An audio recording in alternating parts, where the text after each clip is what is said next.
Bienvenidos una vez más a su programa Charlas Magistrales de la Barra Mexicana Colegio de Abogados. El día de hoy, nuestro invitado es un joven y talentoso barrista con una sólida preparación profesional adquirida en México, Europa y Estados Unidos, académico, litigante, consejero en el Centro de Arbitraje México, solo por señalar algunas de sus actividades. Un placer tener con nosotros el día de hoy al doctor Gustavo de Silva Gutiérrez. Bienvenido al programa, Gustavo.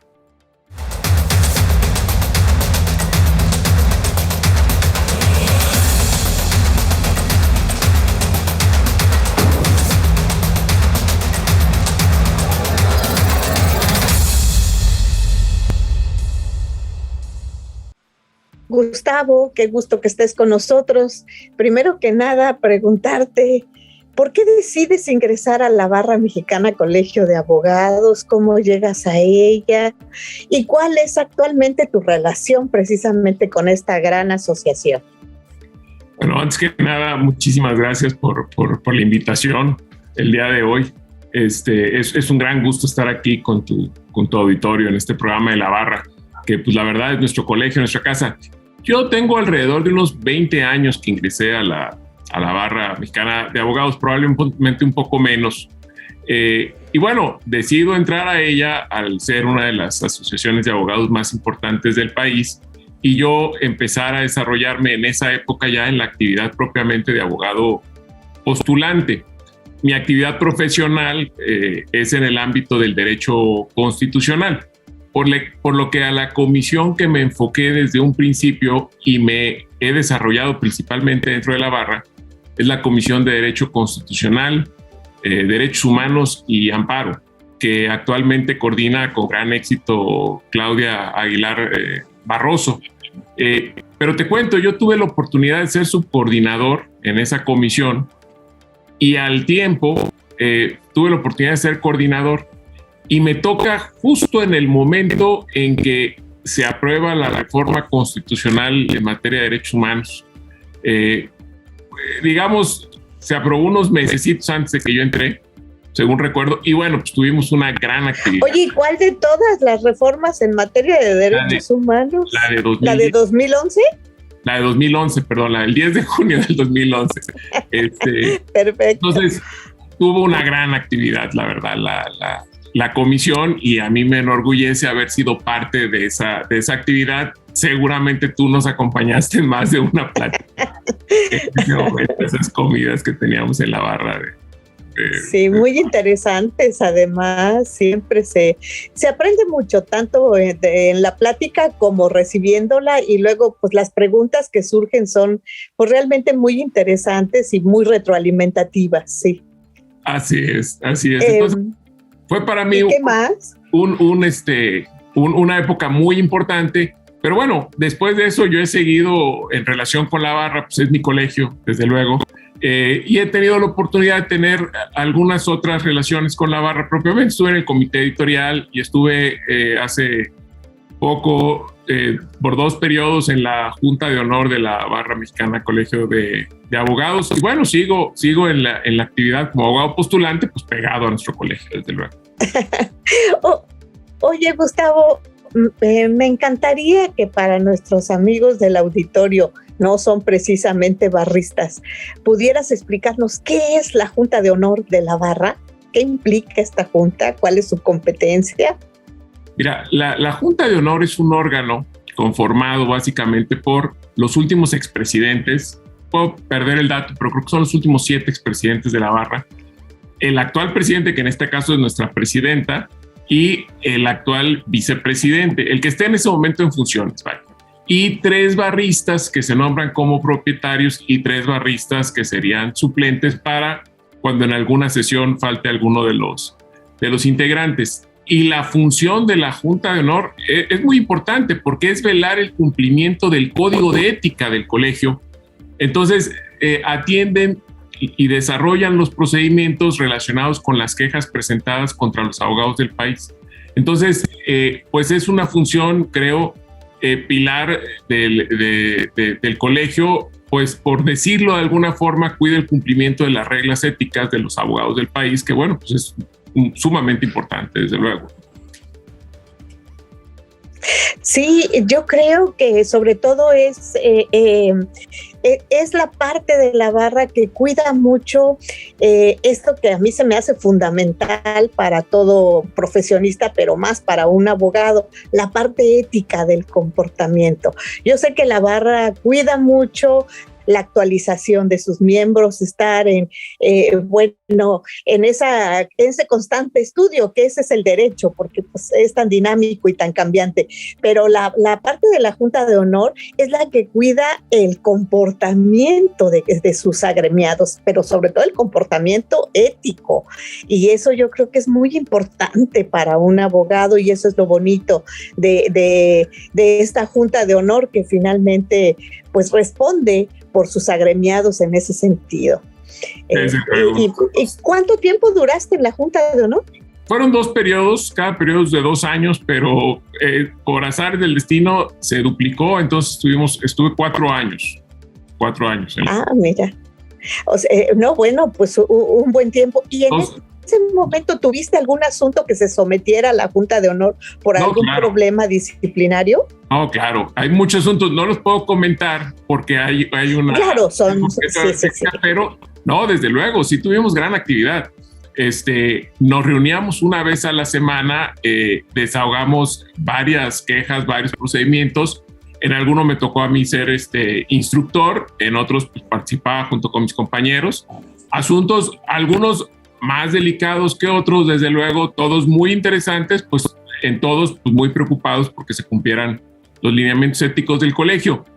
Inclusive es posible, conforme el reglamento y las disposiciones, que se presenten quejas contra abogados no barristas. Entonces, también llegamos a analizar casos de ese tipo. Es muy interesante la labor de la Junta de Honor, pero sobre todo lo más importante es que podamos, de cierta manera, a lo mejor el término correcto no es garantizar, pero sí dar la confianza y la tranquilidad que estamos preocupados por el cumplimiento ético de todos los abogados, principalmente de los abogados que son miembros de la Barra Mexicana Colegio de Abogados, y eso permite también a la sociedad saber que cuando tiene alguna relación profesional con un abogado que es miembro de la barra, hay órganos que respaldan el cumplimiento de las disposiciones éticas por parte de ese abogado.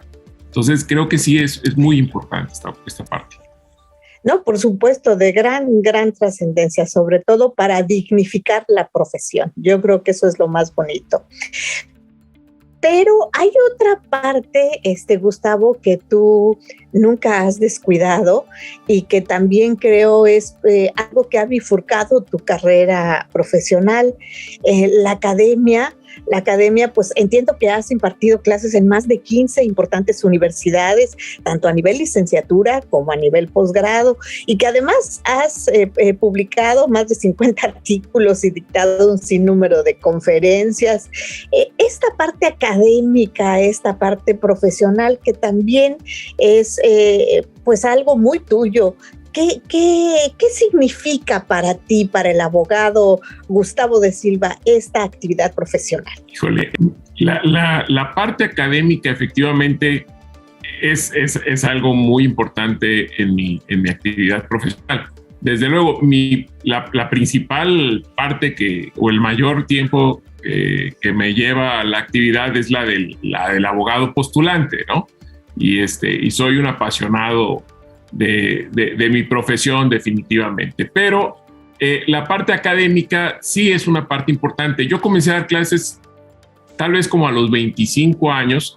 De repente hacía algún pinino antes de titularme, pero ya después de que regresé de mis posgrados, tuve oportunidad de entrar a dar clases en el ITAM. Recuerdo, también estaba en la UNAM con don Edmundo Elías Musi. Y bueno, a partir de ahí he dado clases efectivamente en la licenciatura, en posgrado, de varias universidades, y eso pues me ha llenado completamente de satisfacción.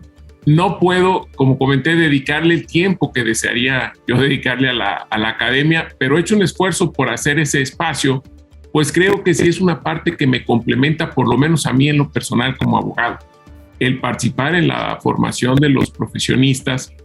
Y la realidad es que poder transmitirles no solo conocimientos, desde luego que es muy importante, también transmitirles valores a los chavos de las nuevas generaciones, creo que es una aportación muy importante que todos los académicos debemos de cuidar, pues no los debemos ni descuidar ni abandonar, son las nuevas generaciones y considero que la academia es parte importante por lo que a mí respecta, por lo menos de mi compromiso con el país y con la sociedad.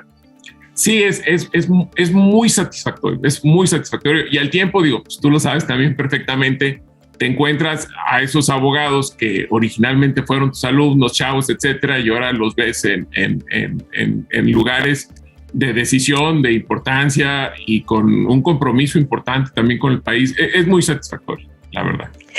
Yo creo que sí es una forma de devolver, yo creo, a nuestras universidades, a nuestro país, pues lo mucho que nos ha dado precisamente al habernos permitido la posibilidad de lograr un nivel académico profesional, y en tu caso pues el más alto de todos, porque pues no solo cursaste la licenciatura, también eres maestro y eres doctor en Derecho.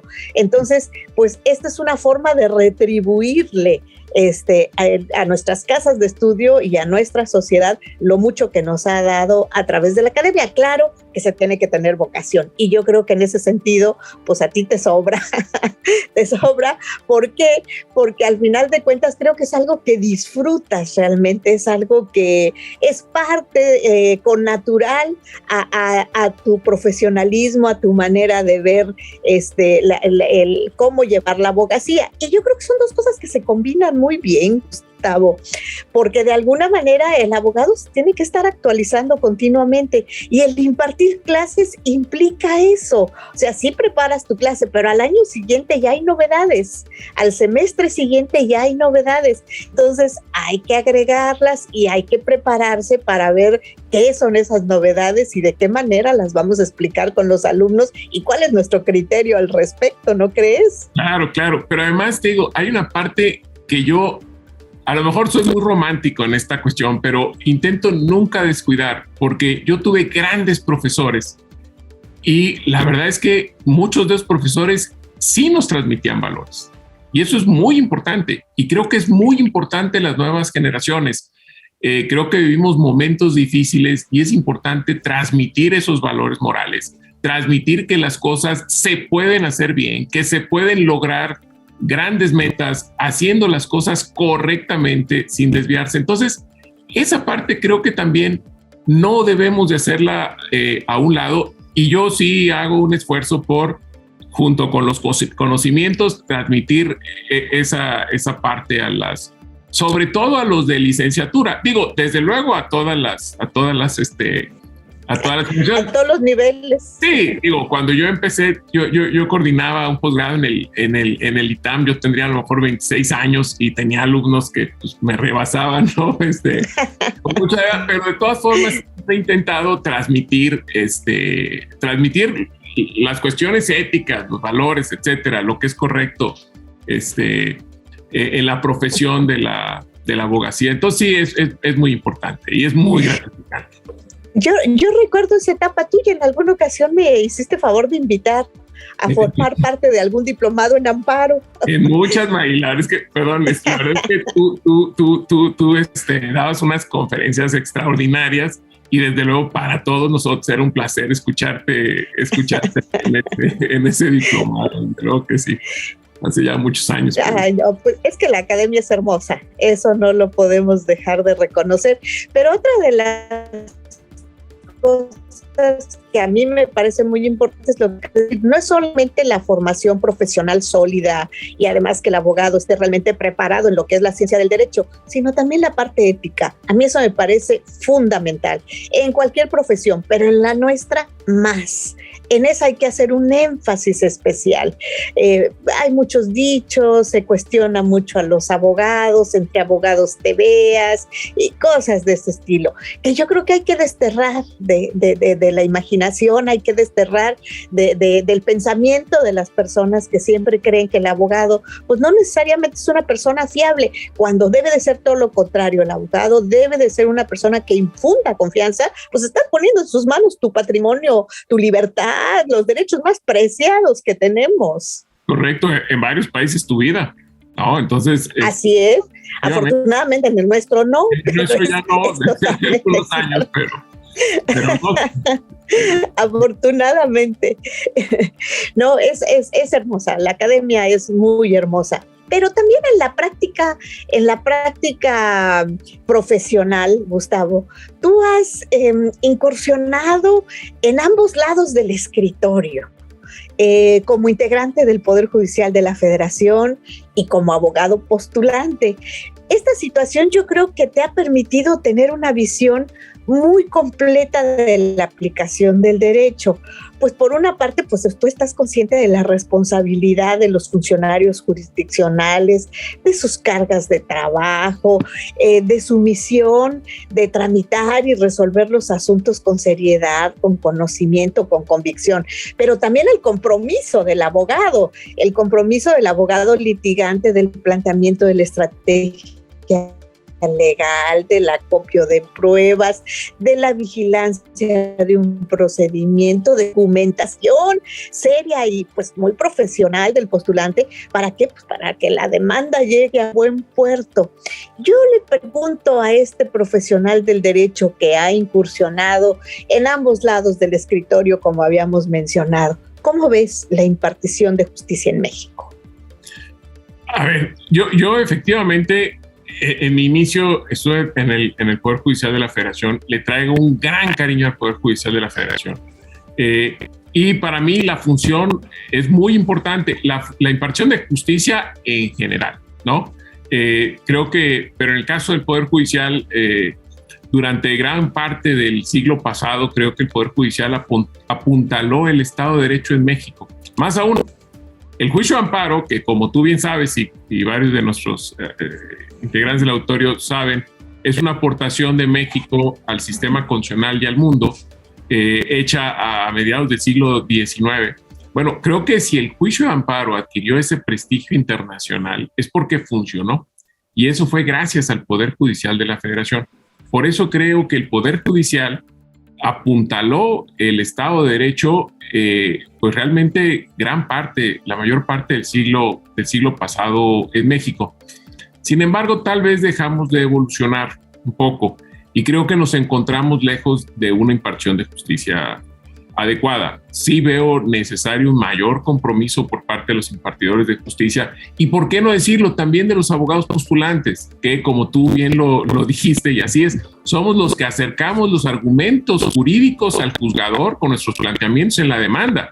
Entonces, hay una gran responsabilidad también de parte de los abogados postulantes, donde requerimos mucha seriedad, mucho estudio, requerimos de planteamientos serios, adecuados, que sean acordes con la Constitución, acordes con la ley, porque estos planteamientos son los que van a dar nacimiento a los nuevos y a los grandes criterios del Poder Judicial de la Federación.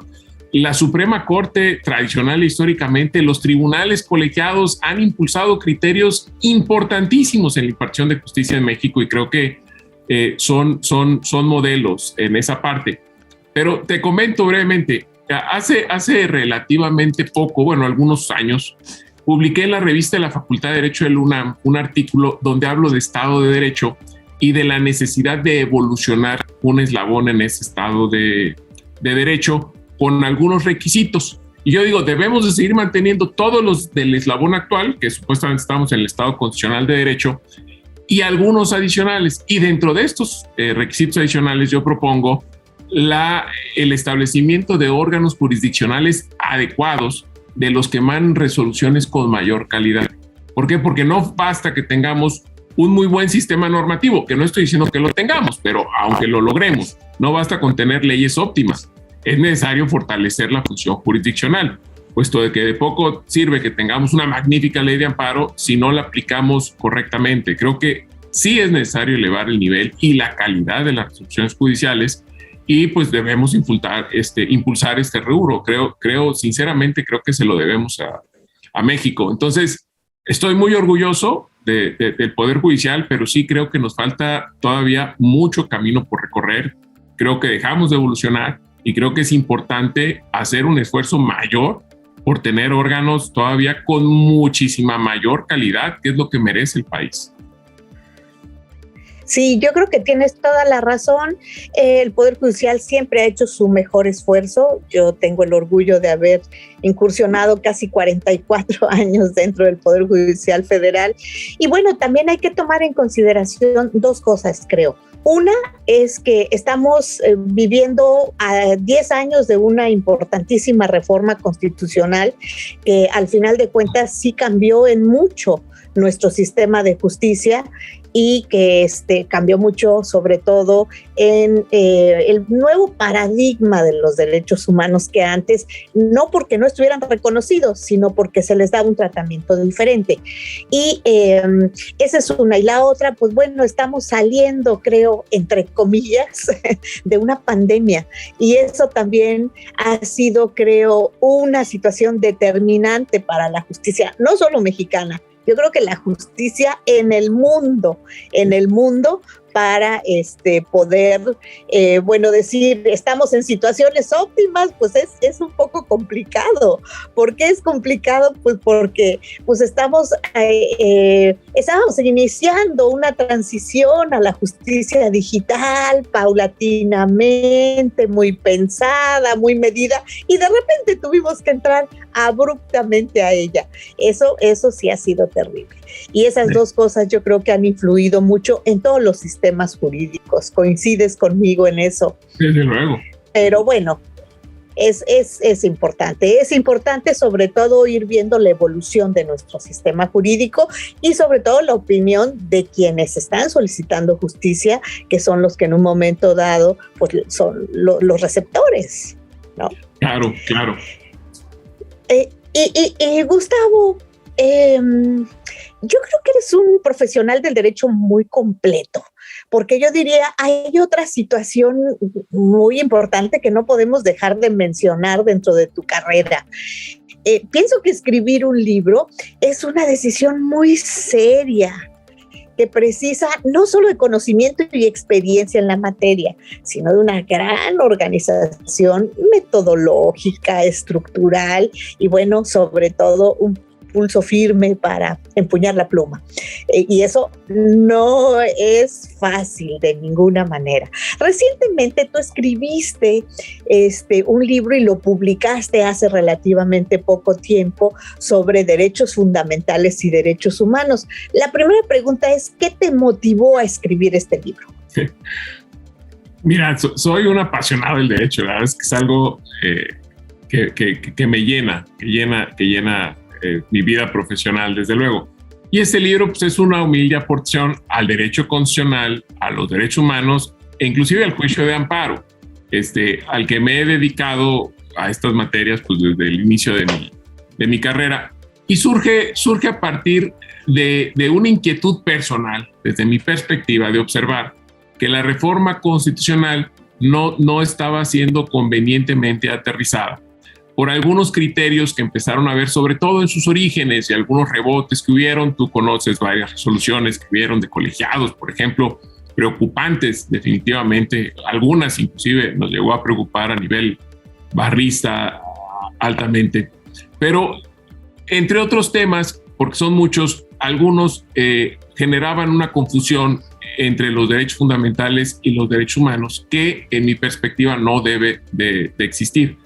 Llegando inclusive estos criterios a sostener que las personas morales, que son ficciones jurídicas, tienen derechos humanos, que como su nombre lo indica, y en mi personal punto de vista, los derechos humanos son exclusivos de las personas humanas, de las personas físicas, no de las personas morales. Aunque sí debo aclarar que evidentemente las personas morales sí tienen derechos fundamentales.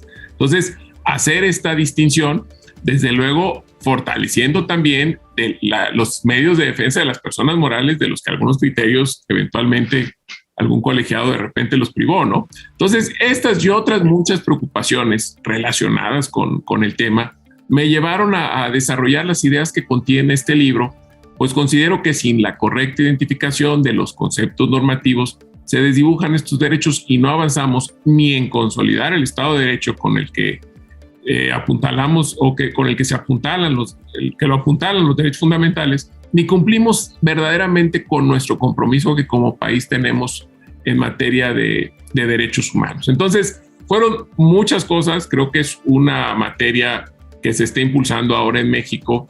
Creo que también hay muchos libros al respecto, desde luego artículos, etcétera, pero también sentía la necesidad de un libro completo y estructurado no solamente para responder los grandes temas a debate de los abogados experimentados, sino también poder llegar a los estudiantes. Entonces, hice un esfuerzo para sacar manzanitas, etcétera, precisamente pensando en esas nuevas generaciones, que creo que es sumamente importante. Regresamos a la parte de la academia, pero ahí está puesto mi anhelo también. Ahí está puesta mi visión y la mejor intención del libro. Desde luego, para abrir el debate con los abogados viejos. Eso me encanta y estoy siempre dispuesto. Pero pensando en las nuevas generaciones. Eso creo que podría decirte fue lo que impulsó, pues yo creo que el 80% del libro. Te digo, sin rehuir lo otro que me apasiona, el debate con los expertos, pero sí fue principalmente pensando en las nuevas generaciones. No, yo creo un libro muy interesante. Yo tuve el placer de presentarlo al inicio, cuando la editorial que te lo publicó dio la primicia, cosa que para mí fue un honor. Y sí, yo creo que son cuestiones muy importantes para ir conceptualizándolas desde un principio, porque sí, efectivamente hubo algunas interpretaciones diferentes. Y bueno, yo creo que cuando las interpretaciones diferentes pueden no dañar una acción de amparo, pues quizás no es tan grave, pero cuando se llega a interpretar que esto es improcedente por determinada situación, bueno, entonces ya estamos prácticamente en una situación de vedar el acceso a la justicia, que creo fue el extremo al que se estaba llegando en este tipo de problemas. Pero bueno, finalmente yo creo que como sucede en toda reforma, ¿no? La ley del péndulo, que de repente hacia un lado, luego hacia el otro, y poco a poco va tomando su justo medio, su justa dimensión, y se van afilando y reafirmando los criterios. ¿Para qué? Pues para darle cauce, para darle vialidad, que yo creo que eso es lo más importante de una reforma. Además, tu libro fue escrito el prólogo por un gran constitucionalista, un gran abogado, un gran jurista, don Sergio García Ramírez, nada menos. Entonces, desde el prólogo empiezas a disfrutar ese libro, que realmente es de consulta obligada. Se lo decimos al auditorio para que lo tengan siempre en su biblioteca. Grosso modo, ¿cuáles fueron las diferencias para ti fundamentales entre estos dos tipos de derechos? Mira, una básica, vuelvo a insistir, no debemos de confundir. Primero, los derechos humanos son exclusivamente de los seres humanos. Es algo muy importante desde mi punto de vista. Pero eso no implica que dejemos desprotegidas, por ejemplo, a las personas morales. ¿Por qué? Porque los derechos fundamentales, que son los que están en la Constitución y que pueden coincidir con los derechos humanos, a lo mejor no en todos los casos en lo absoluto, pero en su gran mayoría, los derechos fundamentales sí son para las personas humanas, para las físicas y para las personas morales, por ejemplo, para las empresas, para nuestro auditorio que no es abogado. Entonces, una primera distinción es esa. Los derechos fundamentales son para todos los gobernados, personas físicas y personas morales. Los derechos humanos son para todos los seres humanos. Los derechos humanos atienden a la dignidad de la persona humana y pueden estar en la Constitución, pueden estar en los tratados internacionales, pueden estar en las leyes, pero en una sentencia en materia de alimentos el juez puede establecer una norma que implique un derecho humano para el caso concreto, para ese juzgador, no sé, en materia de alimentos, para un menor de edad, en fin, para una mujer, lo que sea. Entonces, los derechos humanos están en la totalidad de nuestro ordenamiento jurídico. Los derechos fundamentales están propiamente en la Constitución y son los que fundamentan el Estado, son una parte primordial del Estado de Derecho y por eso deben de estar en la Constitución misma del Estado. Entonces, y hay muchas otras diferencias. Los derechos humanos los tienen las personas por el simple hecho de ser personas humanas, ¿sí? Sin importar, sin ninguna consideración. Los derechos fundamentales van dirigidos de acuerdo a ciertas relaciones que el constituyente cree importante en materia de derechos sociales, en materia de derechos políticos, en materia de derechos públicos subjetivos, etc. Entonces, se van desdoblando una serie de aspectos que permiten observar estas diferencias. Esto no quiere decir que los derechos humanos no estén en la Constitución, yo sí lo quiero dejar muy claro. Claro que los derechos humanos están en la Constitución, pero no son todos. Entonces, hay un ejemplo muy típico, o bueno, yo lo uso mucho. Ahí me queda claro que, por ejemplo, la igualdad entre el varón y la mujer que está prevista en el 4 de la Constitución es un derecho humano y es un derecho fundamental. En este caso, tiene ambas cuestiones. Tan es así que desde mi punto de vista, en aquel país en el que no se respete esta igualdad, se estarían violando los derechos humanos o de las mujeres o de los hombres, en perjuicio del cual se establezca esta diferencia. Entonces, a mí no me cabe duda que ahí tenemos un derecho humano, pero también tenemos un derecho fundamental, porque está en el artículo 4 de la Constitución, es fundamento del Estado mexicano, y eso debe de regir en esa parte todo el ordenamiento jurídico y toda la actividad estatal. El respetar la igualdad entre los hombres y las mujeres. Entonces ahí tenemos un aspecto de coincidencia. Pero tenemos otros derechos fundamentales que no necesariamente son derechos humanos en cuanto al origen de lo que es un derecho humano y la protección de la dignidad de la persona. Y el ejemplo que pongo también tradicionalmente es el del artículo 10 de la Constitución, que es la aportación y la posesión de armas de fuego. Por el motivo que sea, en su origen, el constituyente lo estableció como un derecho fundamental, es fundamento del Estado mexicano. Sin embargo, desde mi punto de vista, no es un derecho humano, no atiende a la dignidad de las personas. Tan es así que en aquellos países donde no solamente no está establecido el derecho, sino que incluso está prohibida la aportación de armas, no son países que por ese aspecto violenten los derechos humanos de su población.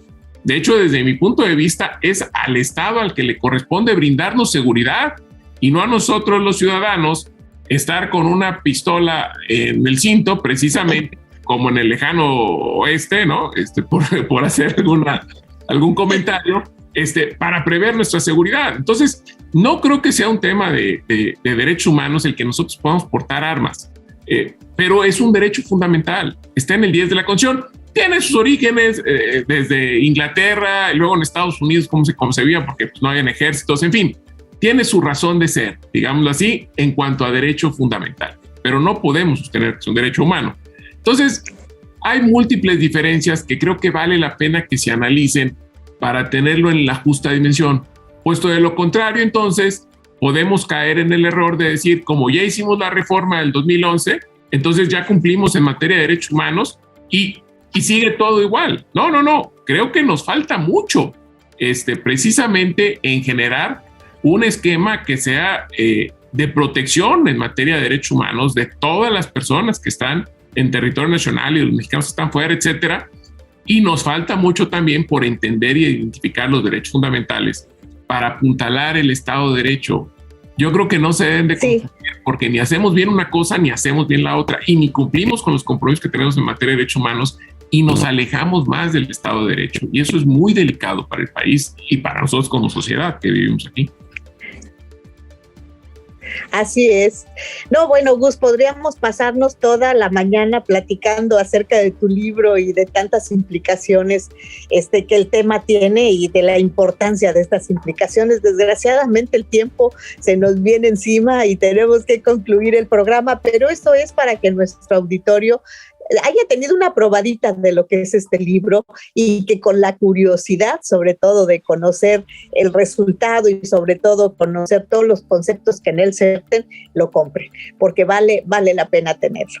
Nosotros pues queremos agradecerte muchísimo, Gustavo, el que hayas aceptado estar en este programa, en estas charlas magistrales de la Barra Mexicana Colegio de Abogados, y en 2 segundos nada más, si eres tan amable de mandarnos un mensaje para despedir el programa. No, con todo cariño, muchas gracias. Para mí es un honor, Margarita, en serio, estar siempre y compartir contigo es un verdadero honor para mí, el poder estar aquí contigo. Y bueno, agradecerte a ti, principalmente a nuestro auditorio y bueno, a nuestro colegio, la oportunidad que me brindan de poder estar cerca de todos ustedes. Muchísimas gracias. Al contrario, Gustavo, el placer ha sido para nosotros. Platicar contigo es muy ameno y sobre todo temas tan interesantes, tan novedosos y de tanta actualidad. Muchísimas gracias por habernos acompañado. Un placer, Gustavo. Gracias.